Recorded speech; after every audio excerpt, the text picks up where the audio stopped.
As you may know, this is an email I just got this morning. I'm just going to read it to you. It says, as you may know, our community guidelines describe which content we allow and don't allow on YouTube.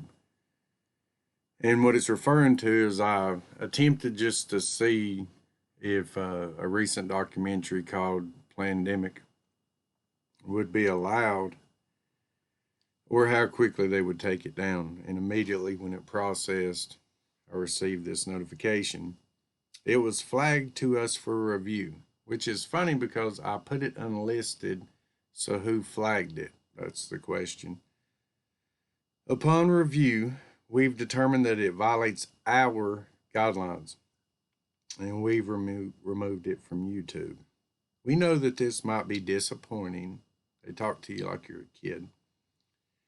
But it's important to us that YouTube is a safe place. Got to have a safe space for all. If content breaks our rules, we remove it.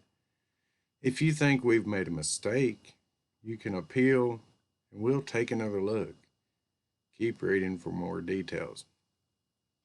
On down, it speaks of possible impact to the channel.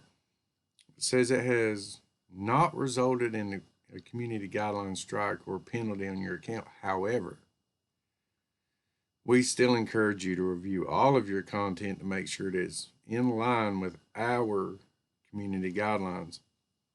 Additional violations could result in strikes against your account or even lead to account termination.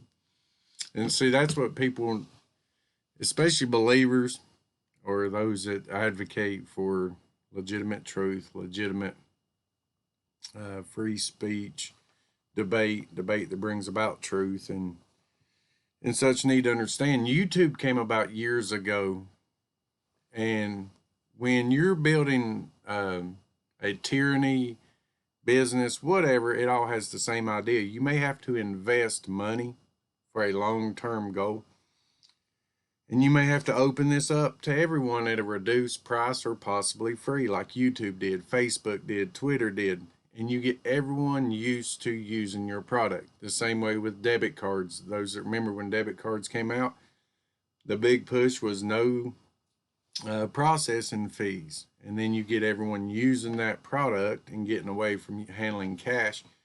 And then you add in the processing fees, and people are so used to the product, they're willing to pay the fees, and quickly you will gain all that investment back. YouTube is no different. This video may or may not be allowed up if they actually screen it. I'm not sure. But there are alternatives out there.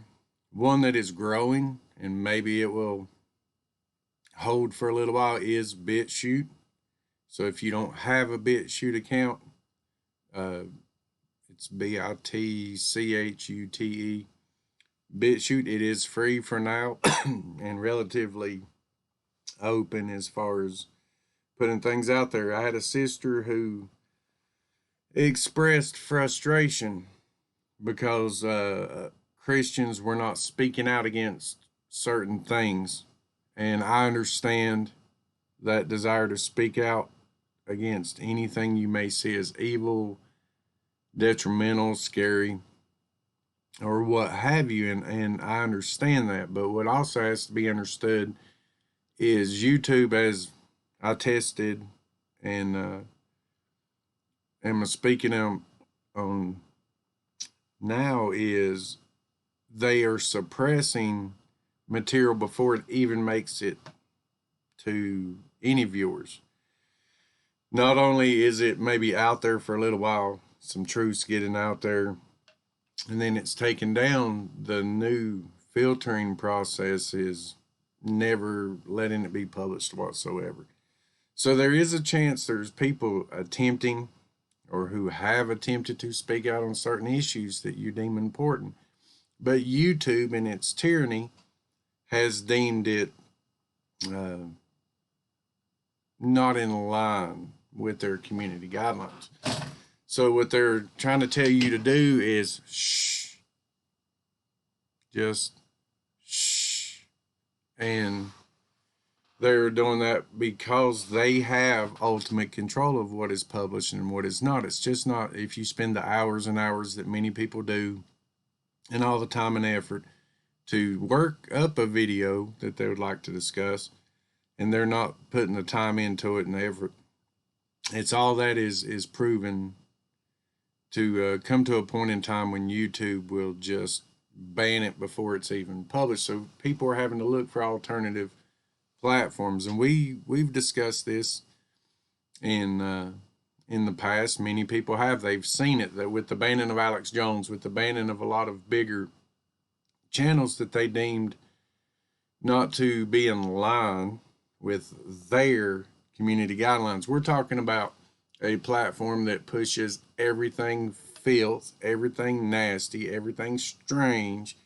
But if you try to speak something that is obviously troubling to you, or you speak what you're seeing, if it's not in line with the trend of filth and everything, it's most likely going to be taken down.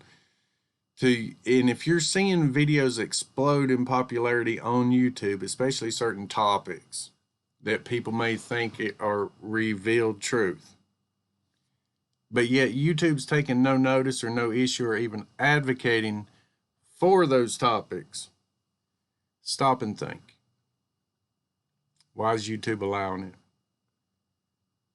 Is it revealed truth, or is it a rabbit hole that they're dragging you down in?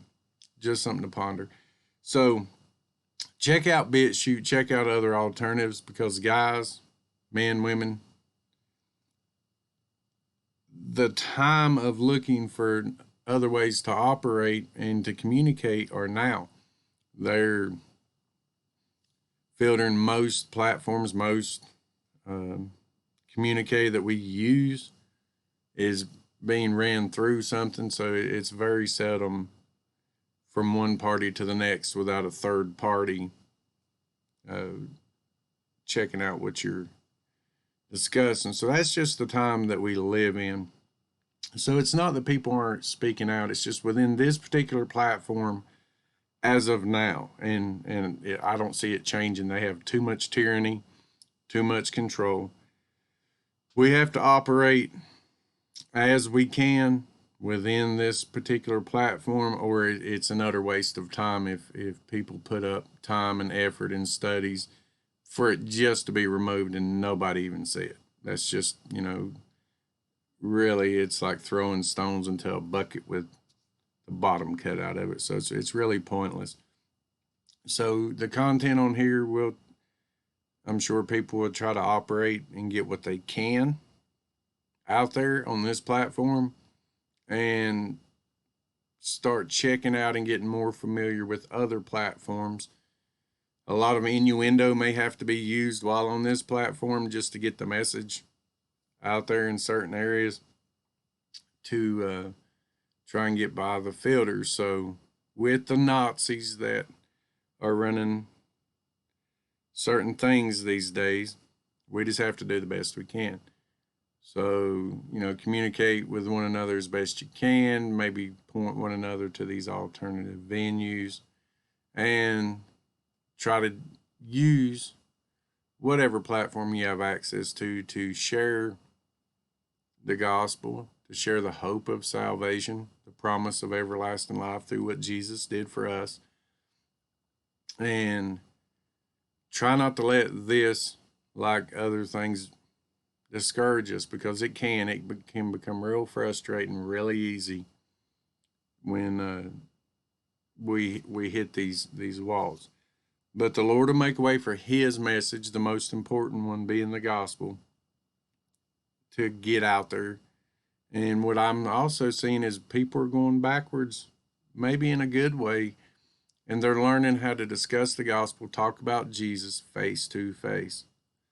And in a world where tech seems to be the norm, it has and has had its uses in the past, but face to face with you in the workplace, you on a job, you in the grocery store, you with your neighbors, you with that long term, that friend that you haven't seen for a long time, and you get that conversation going, try to point them to Jesus. Bring Jesus into the conversation one way or another and get his name out there.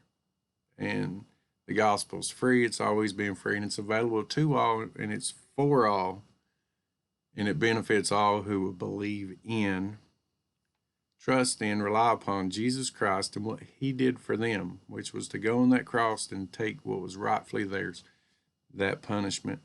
The wages of sin is death, and Jesus stood in your place, innocent, righteous, and died. He didn't deserve to die, but he died in your place, my place, and he will impute that payment that you rightfully owe God in your stead.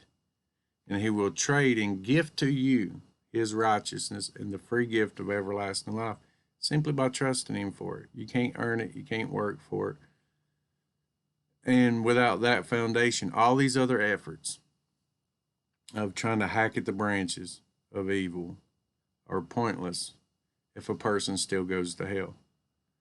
So, but with that foundation, then we can move on and take steps toward other things. But let's try to focus first on what's most important, how to keep getting that out there, and maybe even going old school and actually learning how to talk to each other just a little bit without popping our corks and losing our cool, and just witnessing to people. But as the world says, shh, and things get quiet, your mild voice, that message of the gospel, may be heard a little more easily than when it, in a world of a million voices. So, just something to think on. But till next time, people are trying. We're folks are doing the best they can with what they got, and God will make a way, one way or another. So, till next time, folks. Rejoice in the Lord always. I say, rejoice. Take care and God bless.